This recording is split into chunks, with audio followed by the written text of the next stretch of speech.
We've been getting a lot of questions about our dogs lately, so we decided to do a little feature video about these guys and also talk about general pros and cons and different parts of RV life with dogs. Stay tuned. So we are calling this episode The Dog Vlog. You know, you get it? Because dogs? You get it? Because this episode's about our dogs, and this is a vlog. Yeah. Right here. Timon and Pumbaa. Timon and Pumbaa. Timon and Pumbaa? That's not their real names. We yelled for the dogs, and Zamba ran over here first, so she gets to do the first interview. This is Zamboni. This is our second dog. She's about 2.5 years old. Yeah. And we adopted her at a local pet shelter in Thousand Oaks, California. She was found on the streets of Bakersfield. And she was found at a high kill shelter, actually, out in Bakersfield area. So the rescue organization where we found her from was Shelter Hope Pet Shop, like he said, in Thousand Oaks, California. And they rescue dogs from high kill shelters and then put them into foster care and helped find homes for them. So Zamboni got her name because Jesse and I are both really big hockey fans. Go Bruins. And I'm a Kings fan, as you can see. I know my team is terrible this season. Don't rub it in. But we each wanted to name her, our next dog, the second dog, after like our team mascot, but we really couldn't agree. So we decided on... We came up with Zamboni, which is like a super weird name, and obviously if you're a hockey fan, you know what a Zamboni is. But it's a neutral hockey, it's a team neutral hockey related term. So we felt like it worked pretty well. And it fit. And she seems to like it. Back to when she was adopted, when they found her, she was tiny. She was a tiny, tiny puppy, and she sees something in the ground right now. And she actually had giardia, and she was tiny, and she was super, super skittish. Oh, like that. What do you What's see? happening? She was super skittish. She's gotten a lot better. She definitely needs time to warm up to other dogs and other people. But once she does, she's awesome. She'll play for days on end with other dogs. So she's great. We love her. Well, we're talking now Likes about and some of dislikes. her likes and dislikes. You want to go for a like? Sure, she likes snuggling. I think that's a love. Like, she loves snuggling. She's a crazy snuggler. She snuggles hard. Like, so hard. Yes. Like, she has to, like, burrow into the blankets every single night. Every night. Every night. She'll go in the blankets. She goes all the way to your feet, turns around, comes up, and then lays her head on a pillow, and she'll just stare at you. And she just has the blankets, like, right here by her neck, just like a normal human. And she sleeps right in the middle of us. It's pretty crazy. She dislikes fireworks. What else does she dislike? She really dislikes any loud noises and being cold. Oh, she hates being cold. The other night we were out here. Obviously there's snow in the background here, and she wouldn't even go out to go pee. She was just like, nope, I'll just hold it. And she did, because she's a good girl, but we didn't want to force her to go out if she didn't want to. She also loves to play. She loves lying on top of the couch like a cat. We call her our little kitty cat. Yeah, she'll lay in the sun on top of her couch right by the window. That's like a pretty normal thing for her to do. And she loves her food. She absolutely loves her food. She's a little chunker. The second she hears us getting the bowls out and She gets so excited. and dropping the kibble into the bowl, she freaks out. Freaks out. So excited and comes running. So she's had a couple little, I don't want to say issues, or I guess she's had a couple little health issues. At some point in time when we were back home living full time in a sticks and bricks, she got a hold of a bone, a shard of bone. Out of the trash? Yeah, out of the trash. That was a $700 vet bill. Ooh. Yeah. You know, one day we came home and we noticed she had thrown up a decent sized pile of blood, so that was kind of concerning. But, I mean, everything turned out okay. Nothing was stuck in there too bad. Didn't need surgery. We just, we got lucky. They gave her some medicine to coat her stomach and some antibiotics, I think, and She was good to go. she was fine in a few days, thankfully. As you guys have probably seen from several previous videos, Zamboni also loves to howl.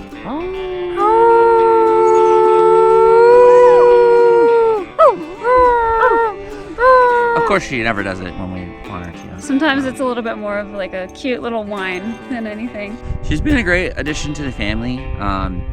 You know, we got her because we noticed Blue really starting to slow down, and she's been great in giving Blue a lot of energy. They play together all the time. Blue was not happy about the addition initially, but it took him about 2 weeks or so to realize that she was actually part of the family and she like wasn't going away.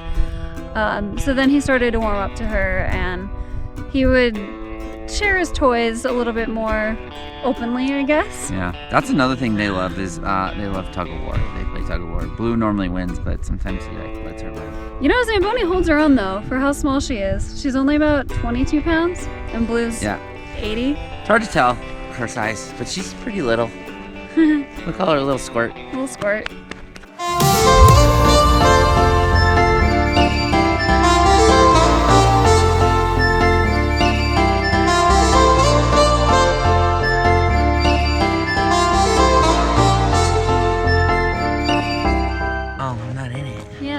You get a little bit lower. Low. That doesn't. You gotta scoot over. It's not comfortable. So this is Blue. This is Blue. Blue dog. Beluga whale. Blue cheese and rice. He has a lot of names. Zamboni has a lot of names too. Zamba does too, yeah. But Zamba, Zambina, the great Zambino. Zambonina. Anyways, I got Blue when he was like 8 weeks old. He was a Craigslist puppy. Found him on Craigslist. Somebody was looking for a home. They had a litter, and then basically, you know, people backed out last minute, and so they didn't, you know, want to just get rid of him at the pound. Found him, and then I had him for about a year. Then me and Melissa started hanging out. We started growing steady, you know. And yeah, she's been his adopted mother for a while now, and he's been a great dog. Blue's a lab, so he has very obvious likes and loves. I would say he loves his ball. He loves to play ball. Play ball, stick, anything like that.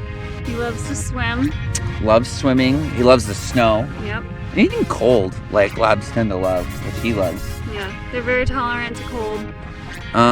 He loves us. He's kind of has a bit of separation anxiety if you walk like, you know, 1 foot away from him. So that's fun. Yeah, he tends to cry a lot. But I don't know. We try to give him enough attention and exercise and do what we can. Yeah, you can only do so much. He absolutely hates fireworks, loud noises, And thunder. thunder. The weirdest, yeah, you know, he's supposed to be a hunting dog, technically. He would really. not make a good hunting dog. Horrible. Oh, hi, Zamboni. Hey, babes. Yeah, he's also had a few little health issues / scares. Probably the first one I can think of is when he cut his paw. Oh yeah, that was a bad one. I was hiking with him and a couple friends, and I don't even know what happened. He might have stepped on some broken glass, and I noticed when we got back to the truck that he was bleeding and he was licking his paw really bad. So he had sliced the webbing on his paw somehow. It was a pretty clean cut, so it must have been a piece of glass. Had to take him to the emergency vet and get stitches for that. Yeah, that was a fun bill. And then when we were in Maine on this most recent trip, or even before Maine, we're not sure when it happened, he ended up getting a tick disease. It was a really bad like tick toxin That was pretty scary, actually. It started with like paralysis of his back legs, which we caught right away, and we found the tick and we pulled it out. And they're supposed to get better after about 24 to 48 hours, or maybe 72 hours. But then he actually started to get worse, so we had to find a vet out there pretty quickly and take him to get treatment like ASAP.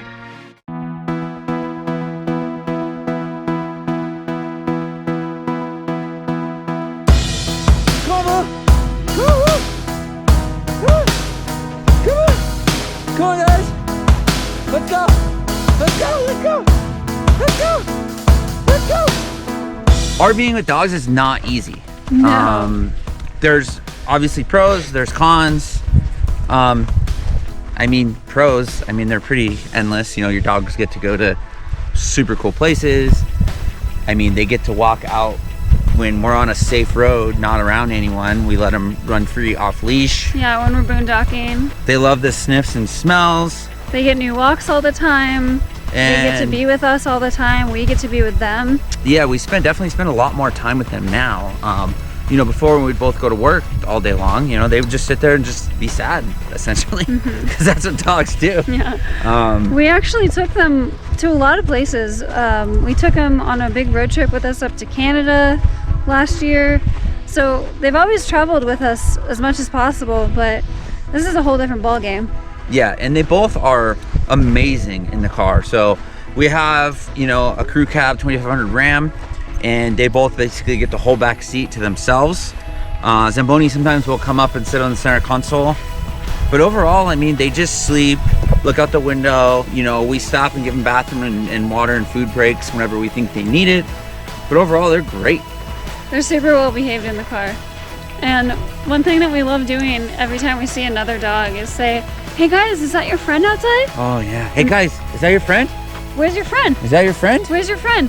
Do you see their friend? Where? Where is it? Where's your friend? And that's basically what we do, and they look out the window. So those are the positives. Get it? Positives. Positives.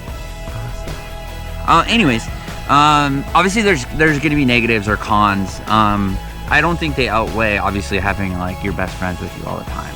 But they are extra things that you have to think about and plan for. Yeah, probably one of the biggest things is you know, where do we leave them? Like, how long can we leave them for? You know, we don't do the babysitting dog thing like a lot of people do that, like Rover or whatever. Yeah, we haven't. We have yet to do that. Yeah. So we normally try to take them with us, or if we're doing something like a hike where they can't go, like a national park. We just, you know, we make sure we give them a really long walk, like the evening before. We make sure that, you know, they've gone to the bathroom, they have plenty of food, plenty of water, and we'll wake up early, we'll go do our hike, and then we'll come back as quickly as possible.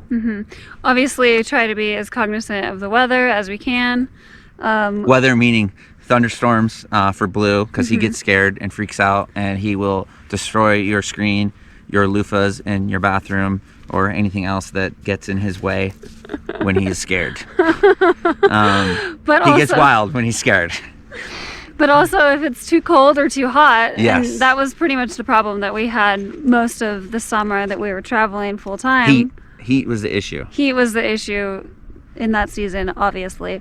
We actually ended up probably doing more campgrounds than we typically do, because we were like, well, we want to do this hike, but we're like, we can't leave the dogs because we need to have plugged in, we need to have AC as a safety thing. The trailer will stay good if you keep it cool and then put the blinds down and all that, but you always want to have the AC on as a safety precaution. Something else that we did in those circumstances was we would get a big like beach towel, kind of damp, and lay it on the ground so Blue could have a spot to lay down.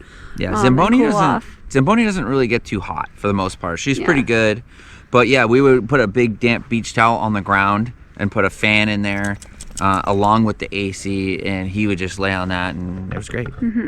Blue's very cold tolerant. Zamboni is very heat tolerant. Yeah, polar opposites. We have to plan for that. So when we're boondocking, that's another thing that we keep in mind. So I happen to know this area where we are right now fairly well. I know that the closest major town is Ridgecrest, which is probably roughly 30 minutes away. And they're gonna have multiple veterinarians there. I mean, the same as hospitals for us. It's the same thing with dogs. You always want to know where the closest one is. Exactly. If there's an emergency, you need to know. And then as far as, you know, when you're boondocking, like we do all the time, you need to know, okay, so if this happens, like we're gonna go here and do this and do that, and just, you know, always in a sense kind of having some sort of plan. Especially boondocking. It's a lot different. Definitely. We stated that, you know, when we're in a very remote boondocking area, we'll let them off leash. Obviously be very careful with that because there's wild animals. We were in the Tetons and we're in prime bear country. So we would not let them off leash there. Out here in the desert, I mean, there's coyotes, there's rabbits. Zamboni, on the other hand, will chase. We know that she chases rabbits, so that's something that we're aware of. But it's just always being aware of like the local wildlife and you know, keeping the wildlife safe and keeping your dog safe. So just to be cognizant of it. And then as far as boondocking, It's about knowing the rules for the land that you're on. So yeah, we just kind of want to do this video to kind of tell you what we've done, show you a little bit more about our dogs, because people have been asking for a long time. You know who you are. I mean, everybody likes dogs, right? I think everybody loves dogs. But yeah, if you have any questions, let us know. And we almost always boondock. So it's definitely a little bit different. It's way more freedom, but there's a lot of things to be aware of that come with that.